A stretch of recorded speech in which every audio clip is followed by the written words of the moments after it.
I get their city and state. And if they're located in an area that's, let's just say, for example, Riverview, Florida. Do you guys know where Riverview, Florida is?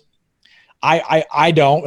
I do now, but I didn't at that time. And so if it's a city that I'm like, I don't really know where that is, I'll pull it up on the maps, on Google Maps, and I'll figure out what's the closest, largest MSA where I would potentially be flying into, right?